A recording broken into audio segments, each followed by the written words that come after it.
Water Climate Control. From heating and AC installation and repair, commercial or residential, when you choose Blue Water Climate Control, we offer solutions, not a sales pitch. Blue Water Climate Control. Veteran-owned, superior service.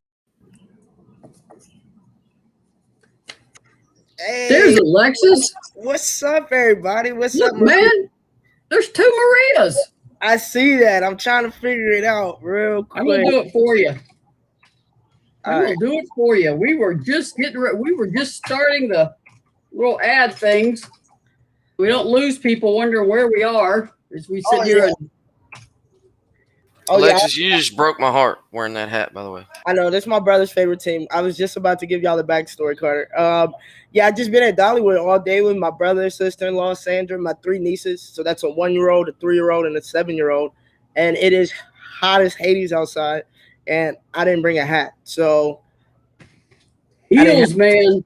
I don't know why it's not letting me. You may have to change your own name. Let me try again. I can, but it's not letting me. But let's go ahead and thank the rest of our sponsors while we're ahead, or did you already do that? No, we just had the Blue Water Climate Control commercial. Alex, if you can. Oh, there you go. Alex changed it. Now you're Buck. Whoa. Put an IS on that. Alexis changed it, Maria. Alexis. Oh. So you changed it? Okay. Sorry. It wouldn't let me. It's all good. It's all good. Carter, let's roll through our sponsors. Definitely want to say thank you to Terry Holder at Orange Mountain Designs. Make sure you go to orangemountaindesigns.com for all of your official Lady Ball gear. Next up, we have Alexis Hornbuckle Basketball. I am currently offering and opening up to new clients for personal one-on-one lessons, small group lessons, elementary tomorrow, 6 p.m. At Carnes High School, 6 to 7, and middle school, 7 to 8 p.m. at Carnes High School. Also, we have the Gold Standard Fitness and Sports Performance Training. Our girl, Jamel Johnson, my co-host on Monday nights from the Collective Unfiltered. She is also taking new clients. She is based out of Atlanta. So make sure y'all hit her up. Nelson Garcia, Just Pass It Tutoring. Go to justpassittutoring.com for all of your mathematical needs, K through 12, or if you just need help studying for that PSAT, SAT, and ACT prep. So thank you to all our sponsors. Make sure you go check out volunteerroadshow.com. Remember, a portion of our sales go towards Sam Strong. So, Maria, what do we have today? I just want to first say I love your hat. Everybody knows I'm a Tar Heel native. So yeah. I like the colors. I've always liked the colors. And Jordan, there's some benefits to it. There's definitely some benefits to it. I'm assuming you no longer do this show indoors, so you're always in a new location. That's a nice log cabin behind you. Thank you. We're in Pigeon Forge. We've been here for a few days, just a little family getaways. First time since all the COVID stuff that we've all kind of just been together outside of their house. Thank you, man. Cool. I got nothing but they're eating stuff. I want to start with the WNBA, and I know Alex has a clip he's going to show. I haven't seen it yet either. We'll both be surprised. Alexis, I know you've been on vacation, so you may not be following, but there have been a ton of injuries to start this season. Yeah, I saw CP. Way too many injuries. I saw Angel McCoughtry going through the same thing she went through last year. I saw CP and her ankle injury. Is that all that I really? Diana Taurasi has a small crack in her sternum. How do you break your sternum playing basketball? That can happen. I mean, elbow to this, if you're hit just at the right time with the right amount of force, trying to run through a screen, possibly catch a big man's shoulder. Or elbow going up for a rebound. I mean, there's ways. It's like getting locked up. Maybe Renee Suter said locked up. You could get locked up with somebody like locked arms and like you said, going for a rebound. Jasmine Walker was the latest today. She tore her ACL. That's a rookie out of Alabama. Mm. Yeah. And Candace, of course, with the ankle. She put up a photo of it on Instagram too. It looks like an ankle. Yeah, it looked like a high ankle sprain as high up as that swelling was going, which is never good. It takes a little longer. No, that's like 2 to 3 weeks. Yeah. But Alex, if you've got a video of Alexis in the WNBA and you want to roll it, you go right ahead. Let's see what we got. Absolutely. I've seen this clip many a times, but it's pretty good. You know, talking about the WNBA. So I just thought maybe it'd be all right to show. And I'll give you a little hint. Maya Moore. If you know where I'm going with this. Yeah, that's one of my favorite defensive plays for sure. Oh, absolutely. If you can hit the full screen version, I don't know how you do that. Oh, let me get it back to. There we go. Is that full screen? Does that look good? No, I think so. Yeah. Here we go.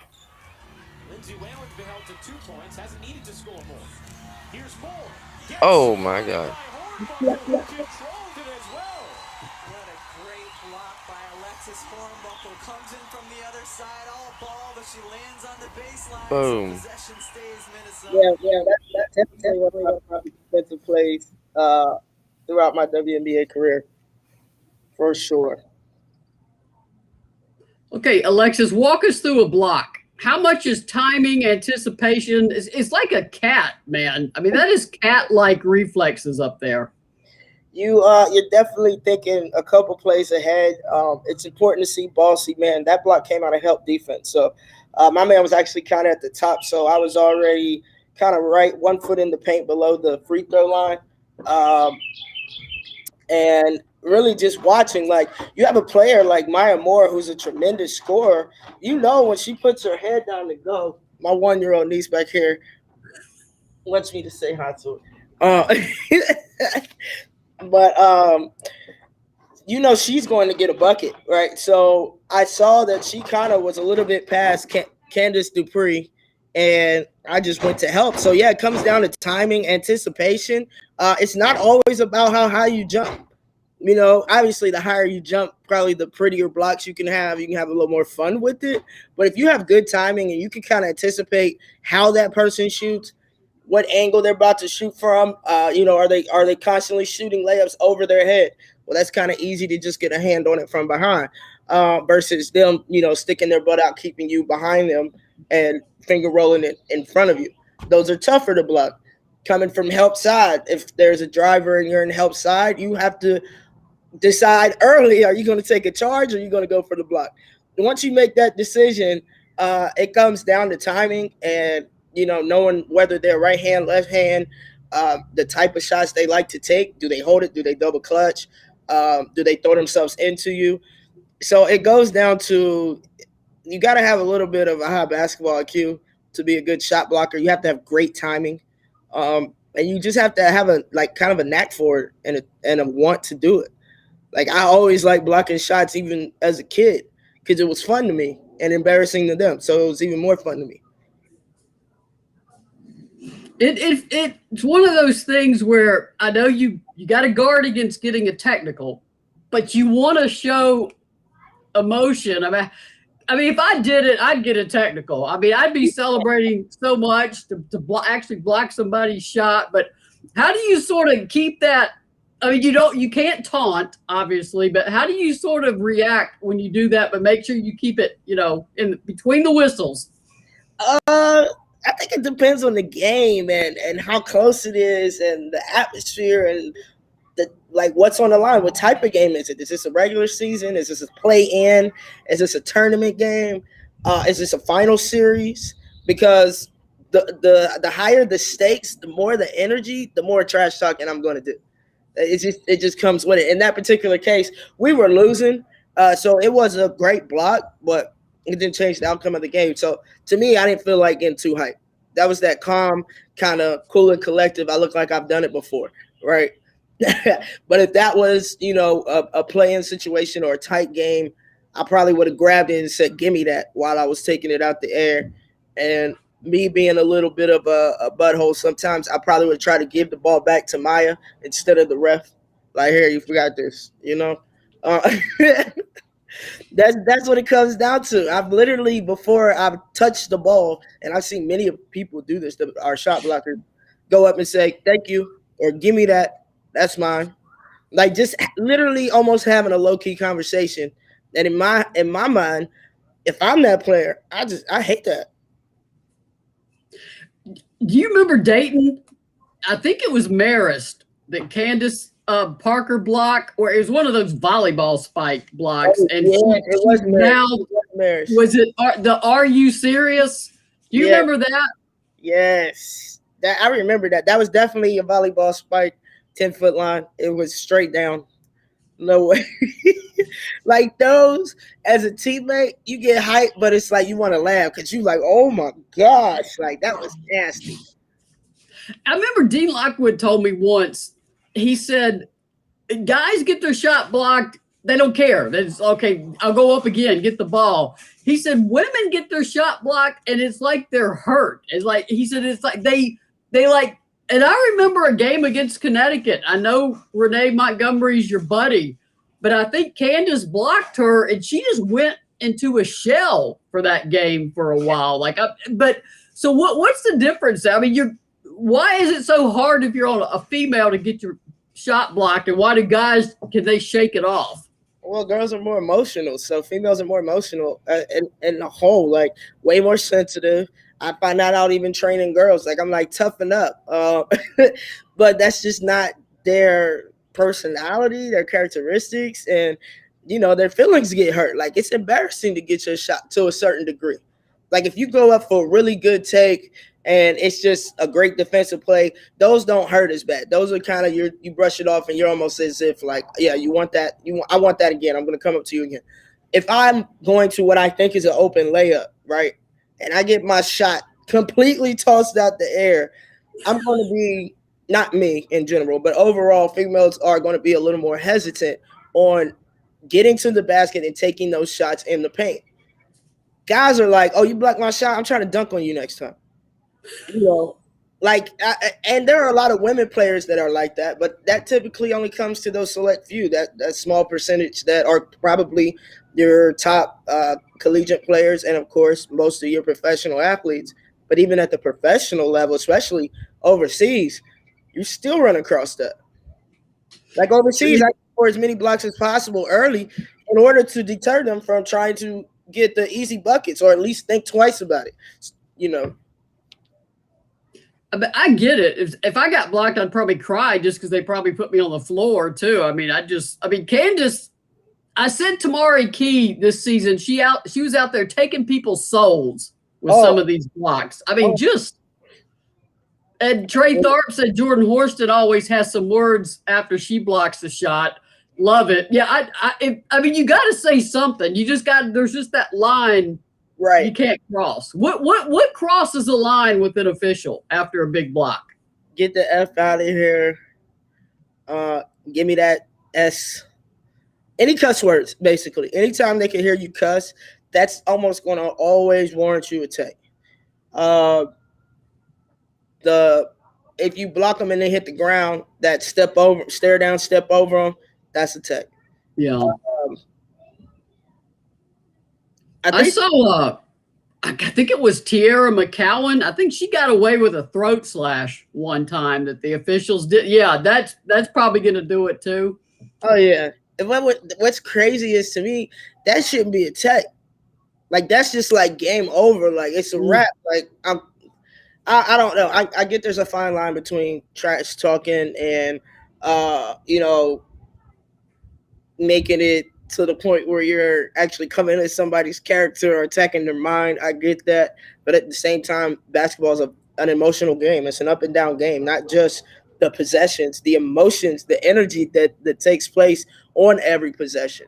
That's why teams that come out with high energy, they're more physical, they're more aggressive. You see them to tend to control the game earlier and longer, right? Versus the ones that come in all timid. It's because they're pumped up. Like, so when you start to take that away from the game, I don't know. I don't agree with all of the little ticky-tack technicals for taunting. And it probably depends on the crew too. You know which ones will let you get away with a little more and which ones won't. Oh yeah. We talked about scouting the officials. Y'all got to look at them too, and then you start getting an idea how the game will be called. Oh, for sure. Every player that plays knows that when they go into a game, when they see that certain official or 2 or 3 that says, "Oh, I'm going to have 4 or 5 fouls," or "Oh, I know I'm fouling out today," or "Hey, y'all don't say nothing. This ref is quick to throw text." That absolutely happens, Maria. I agree with you. Let's switch sports for a minute, and people in the comments are welcome to weigh in too. Obviously, softball was a disappointment. They lost in the regional in Knoxville, lost to James Madison in the final on Sunday. Struggled to get a timely hit. Struggled pitching in terms of having, just getting through a game. Personally, I don't think Tennessee looked the same after it came out of that COVID pause. So I certainly understand how COVID can affect a team. But I also know that not being able to hold your home field in terms of losing in a regional, not getting to a super regional, that's tough too. And it's tough for the seniors. It's tough for the ones who took that extra year because of COVID and now they're done. But I was just curious if for people who were there, I was just watching on TV. Donna Hairston said, "I was there and it was awful. They didn't look the same." I would agree with that there was just something missing when that team came out of that COVID pause. And I never want to speculate about anybody's health or what happened, but it looked clear to me that there were players that weren't at 100%. Some of that could also be injuries by the time you get to May. But Alexis, how do you bounce back from that kind of disappointment? And, radio talk shows and all that, they're doing what Tennessee fans do. They want a coaching change because that's all Tennessee does is change coaches. And not at softball though. It's true. Donna Hairston said Ashley was hurt too. Yeah, Ashley Rogers, the primary pitcher, clearly did not look comfortable Sunday in her game. But Kathy, some of the seniors can get an extra year, and I think some already took it when they came back, but I'm not 100% certain of that. I think there were 3 players that are done, that they already took that extra year when they were seniors last year and opted to come in. I don't think, but they may get an extra one too. I don't know. That's a good question. The way Karen Weekly's post-game talk, she was talking about 3 players who we wouldn't have this same team ever again. 3 players were done with their career. But I mean, Alexis, how do you bounce back from that kind of disappointing loss? Man, that's a long time before it's January before you play another, or February really, before you play another meaningful softball game. I think because you have that gap in between your season, you have to give yourself time to rest mentally and emotionally and of course physically. But go back, watch that game. Think on where you feel like you fell short as a player and where y'all fell short as a team, and give yourself a solid week off. And that means like no cardio, no pounding. Like, okay, if you want to lift lightly or ride a bike or something like that, that's fine. But allow your body to rest. Evaluate what went wrong, whether injuries or no injuries, right? Coming back from COVID or not coming back from COVID, what didn't we do? But most importantly, what didn't I do? And then take that throughout your summer and tweak your summer workouts. I'm not talking about the ones with the team, the extra work that you do on your own or that you do with other teammates on your own. Tweak that workout to maximize whatever that weakness is. Let's really work on it. Let's really pull it out. Let's really expose this and put the reps in so that this is not a weakness. And when it comes down to whatever it is, I'm no longer a liability. I think it comes down to accountability, pushing yourself to a limit that you haven't been. Like, you better be pissed off about the situation that happened. It happened at home. How can you avoid that from happening? That's all you got to figure out, Maria. That's all you got to do. Get a good amount of rest. Maybe you need 2 weeks. Fine. I don't suggest taking 3 or 4 because you start to create those bad habits of not working out, and it's easier to get out of shape than it is in shape. So take you a week, maybe 2, watch the game, talk to your coaches, find out what they expect from you next season, and go to work. And I want to thank Amanda and Donna pointing out, I have no concept of time anymore since this pandemic. It's like one long day. They actually lost 2 games Saturday. They obviously beat Eastern Kentucky Friday, then lost to James Madison, tossed in the losers bracket, and then lost to Liberty and didn't make it to Sunday, which is even worse because now you got 2 teams, not Tennessee, playing on Sunday in your ballpark. So yeah, it was a unexpected and tough ending to the season. Donna Hairston said a lot of mental mistakes. That happens when a team is not firing on all cylinders, because particularly softball, which it's not like basketball, it's not fast paced. There's a lot of time in between pitches, and there's a lot. The mental focus it takes to stay fully engaged in a softball game is different than the mental focus in a basketball game where everything's moving so quickly. I would love to see that. That stadium needs renovating too. It's already. Yeah, it's too small. It was nice when it opened and they put in some bleachers and right field, but it just seems like it's just gotten too constrained and baseball needs it even more. Obviously, Lindsey Nelson, but Amanda said it seemed like they were trying to ride Ashley's arm like they did Monica Abbott. They were asking a lot out of Ashley, and unfortunately, pitchers like Monica Abbott, those are generational pitchers. You just don't get many like that. The closest I've seen is probably Montana Fouts in Alabama. I mean, she could apparently pitch 300 innings and not even look any different. So Donna Hairston said, yes, it does. Saw a virtual tour of Liberty Stadium, which is nice. Yeah, Liberty should not have a better softball stadium than Tennessee. It could be just as good, but Tennessee has to quit paying people not to do their job, and then they can get these financial things sorted out. But we talked about Washington last week, the team that got their 16th seed and just walked out. Yeah. They threw a no-hitter in their first game against Seattle. Nice. Or maybe it was the second game. God, don't ask me to determine what day I was watching a softball game. Then Michigan took them to 2 games. They advanced to their super regional and went down 5-1 in the second game that they had to win and came back and won it. So they are headed to the super regional where they get to face number 1 Oklahoma in Oklahoma. So to try to get to the College World Series, but I don't know. I've become a Washington fan just to keep up with what they're doing, because that was just such a beautiful move to just not a word up, walk out of the whole show. That's confidence to me. See, people might see it as cocky. I see it as confidence. Like we talked about on last week's show, they felt disrespected, like to the utmost, and that was the most respectful response they probably could have given. Could you imagine if somebody had a mic on them? I think that them just up and walking out was the most respectful, confident decision. Like, let's just let the game be the game.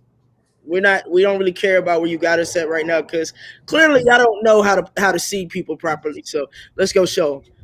I love it. A 16 seed. Donna Hairston said JMU pitcher was a beast. She pitched a lot. She did. And she's one of those double players. She pitches and hits, which is unusual in softball.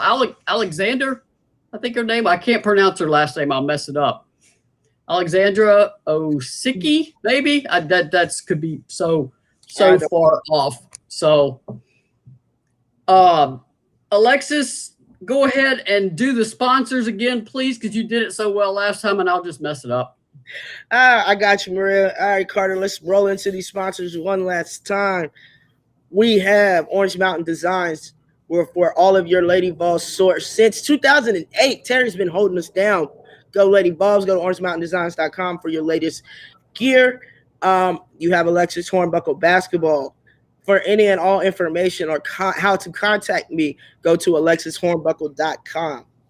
We also have the gold standard fitness and sports performance training. I'm sorry, Boog, if you're watching this, don't beat me up. I butchered that a little bit, but she's taking new clients in Atlanta. She also has some of her online stuff still up, but go ahead and go to thegoldstandard.com. Also, go to Just Pass It Tutoring for your K through 12 mathematical needs, PSAT, SAT, and ACT prep. Our guy, Nelson Garcia, and also, of course, Blue Water Climate Control. Renee Suter said if downtown builds a new baseball stadium in Knoxville, could softball be built where LNS is, meaning Lindsey Nelson Stadium? I think Tennessee's going to want an on-campus baseball stadium as opposed to playing it in a multi-use stadium. I also am not sure that while I could see a new baseball stadium in downtown Knoxville hosting NCAA games or a regional or maybe a super regional, I'm not sure Tennessee would want to put its entire home schedule there. I've also seen concept plans for when they first talked about renovating Lindsey Nelson, and it looked nice. It had seats, really nice seats going fully down the lines, and then with suites behind them, and then the outfield area was a double deck of party area and open area, sort of like they have now where you can rent out space. So if you can get the money to do it, I think you could bring Lindsey Nelson up to par. Amanda said it's Odyssey Alexander. Thank you. I was in the ballpark barely on that name. I just remember she pitched well and she could hit too, which was interesting to watch. So, hey Maria, so I didn't get a chance to watch this, but I did read about the whole thing with the Connecticut Suns head coach and Liz Cambage for the Aces. In case y'all don't know what happened, during the heat of the game, the coach, I think his name is Kurt Miller, he was basically trying to ask for a call, and it was against Liz Cambage, and he basically told the ref, like, come on, ref, she's like 300 pounds. The response was he got fined and suspended for a game, and she felt disrespected and went off. I want to know how you feel. As you know, it's basketball, it's sports, it's a competitive thing. Would this happen on the men's side? How do you feel? Is it because, like, how do you feel, Maria? So many questions. Yeah, I when I heard it in context, I don't think it's a comment you direct at any athlete when you're talking about their weight. I mean, I've seen some overweight and she's not overweight. She's she's big. She is in great shape. And I would not want any athlete, amateur or professional, to have a comment directed about their weight to an official. I think it's inappropriate. I can see in the heat of the moment what that coach may have been thinking, trying to tell the ref, how can you call that foul? She's so much bigger than us. I think when you say she's 300 pounds, and I think she only weighs 225, so he's off by 75 pounds. Yeah, I think she said she like 230, 250, something like that. I forgot. She put her weight and everything out. It's something I think you have to be careful saying. I get, if a player said it, I think there's a little more grace there because players talk smack to each other. Uh-huh. I'm not sure you should be saying that about an opposing team player if you're the head coach. Okay. But I'm open to any interpretation of it. No, I mean, I agree with you as well from coming down from a coach's perspective. But I just think in the heat of the game, he was just referencing like he was being a little extra because he probably felt like the calls they were getting or weren't getting was extra. I definitely don't condone it. I just don't know if, I don't know, she really felt disrespected. Her response in the public eye definitely stated that when she said she's a proud, big, B word. But my thing is, once you say that and then say, I'll never let a man disrespect me ever, especially a little white one, now you threw in race. Right? So now you're throwing shots. You get what I'm saying? Yeah, that in that case, don't commit the same thing you're complaining about. Thank you. That's all I wondered. I was having this conversation with my brother too, so he agreed. Pretty much said what you said, but yeah, we've got another one you may not have heard about. It happened this morning. Chicago Sky coach James Wade, who's a black man, filed an official complaint after an official spoke to one of his players and used the expression, "Hey, explain to your boy." Now, we all know that boy is a derogatory term to direct at a black man. I also have heard that expression, "Hey, tell your boy," but still, you've got to measure the words that come out of your own mouth. right. And this wasn't a time to be using some cultural expression, even if you meant it because you'd heard it. Or I looked at the officials, and it was an all-white crew. I didn't recognize any of the names, so I'm not sure. And the stories I read did not say who made the call. But I think you have to avoid loaded terms like that. 300 pounds directed towards a woman, that's a very bad idea. Absolutely. Using the word boy in any reference to a black man is going to be interpreted as a racist remark, whether you meant it that way or not. Absolutely. I did not know about that one, but yes, you can't do that, period. Because number one, it's that's reckless. I'm sorry. That's reckless. Like every educated person knows what that means, to black people, period. Yeah, I don't even know what I would have done if I was a coach in that position, to be honest. He didn't hear it, but his players heard it, and he saw the exchange. He could see that they were talking. I mean, at that point, all you say is, "Hey, go explain to your head coach." You don't fault. I mean, it falls in the category of white people should never say the N word. I don't care if you're rapping it or you're being funny. It's not your word. Coming out of a white person's mouth, it's inappropriate. Period. It's not your word. Don't use it. So even if this official thought he or she, there was one female, two men, was using a colloquial or a funny expression or a cultural expression, don't do it. Be better. Yeah, be better. I like how you put that. Simply put, very simply put. But so we've had two cases now. One's an official, one's a coach, but now Liz, I mean, she's going to speak her mind too. I mean, absolutely. I think she's going to be playing for her national team. So Trish said not impressed with Liz. Is it Cambage? Liz Cambage. Cambage, Insta, but happy to see Miller reprimanded. Yeah, you just don't do that. Harrison said, think before you speak. Amanda said, no doubt that Liz is a tall girl who is in shape and she is physical, but what he said is totally inappropriate. I agree, particularly with women athletes already having issues sometimes with body image and eating disorders. Don't do that. Oh yeah, it definitely shouldn't have been said. The suspension, the fine, all necessary. So it's good to hear that we think a lot on that, alike on that sportsman side of it. But yeah, Liz's response was funny, but definitely inappropriate. Like you said, you can't be asking for something and then throwing out the same type of hate, in a sense. So yeah, well, hopefully that cleans up. Coaches, don't do that, especially male coaches when you're coaching women.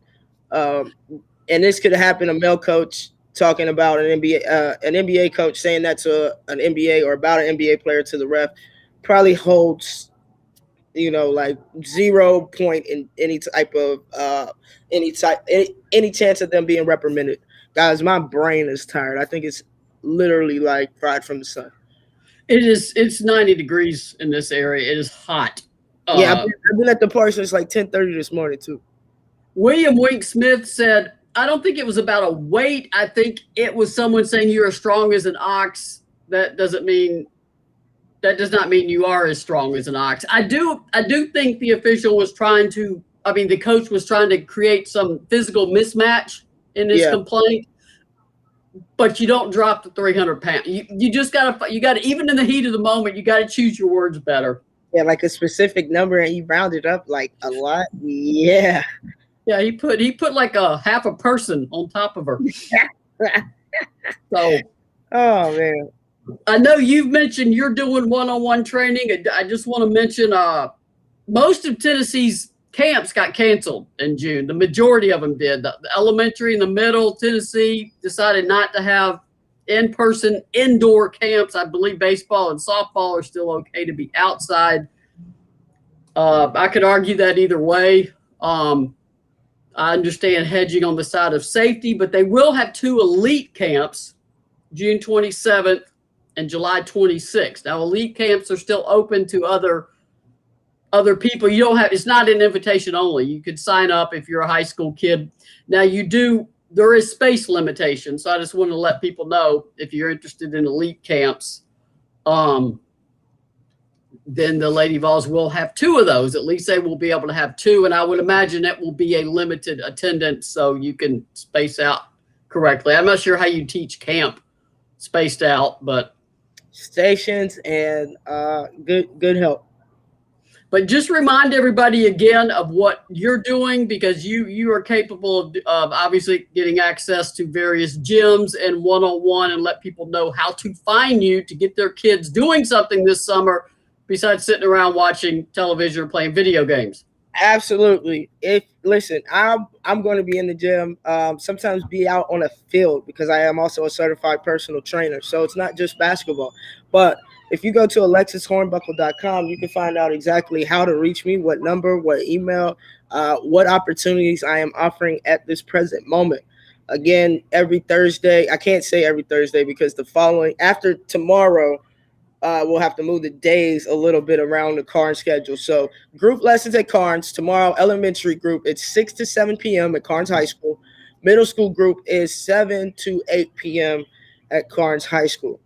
Also, camps, clinics, all those schedules will be up by the end of the week. So be sure to tune in. Send your kids. They're in good hands. They might come back more disciplined. They probably will, or quit. But either way, we're going to have fun. They're going to learn a lot, and they're going to basically have a chance to get from in front of that TV and off of those games and off of their phone and stay active throughout the summer. Beth Edwards asked, will recruits attend the camps? And the answer to that is yes. I won't go into specifics, of course, because Alexis is considered a booster of Tennessee as an alumni. But there will be kids. I would expect kids in 2022, 2023, 2024, and 2025 to be at those assorted camps. Tennessee is doing very well with getting its recruiting organized and reaching out to multiple prospects in upcoming classes. And Joy McCorvey and Samantha Williams have done an incredible job of basically you've got to get organized. You got to get organized, get your recruiting databases full, get your target. You know how it is. How you were recruited, you understand you've seen kids get recruited. So much is coming at them. The coaches, everybody needs to get on the same page and make sure you're delivering the same messages Oh yeah.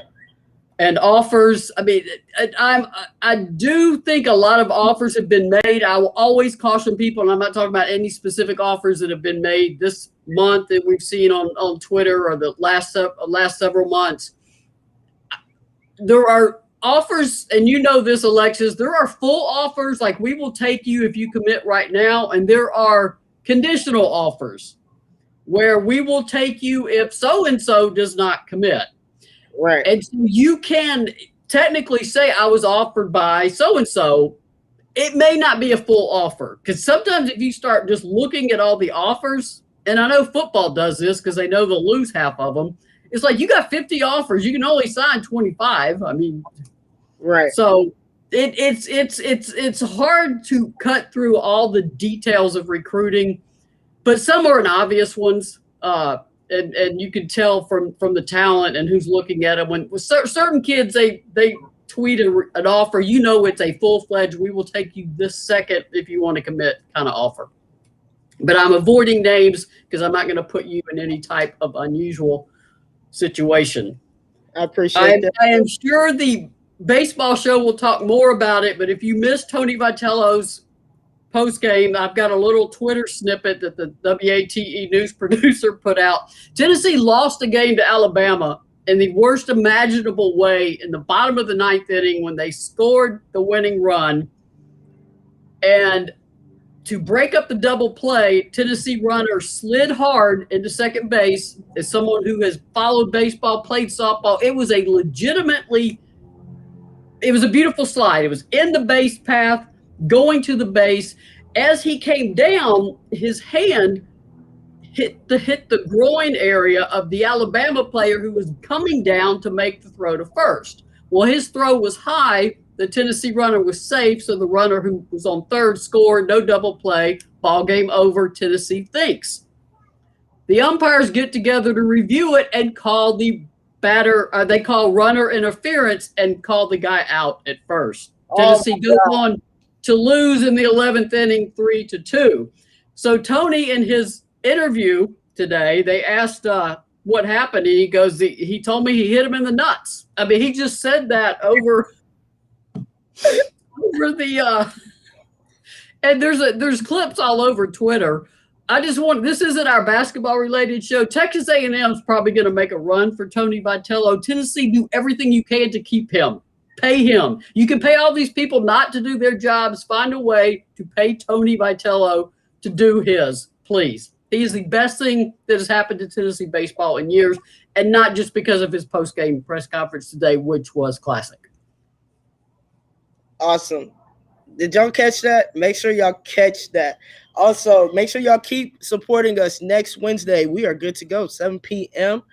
Volunteer, roadshow.com, or Twitter, or Facebook, or YouTube, or any of your podcast platforms, major podcast platforms for audio podcasting availability. Also, Maria, take us out. Tell the people thank you.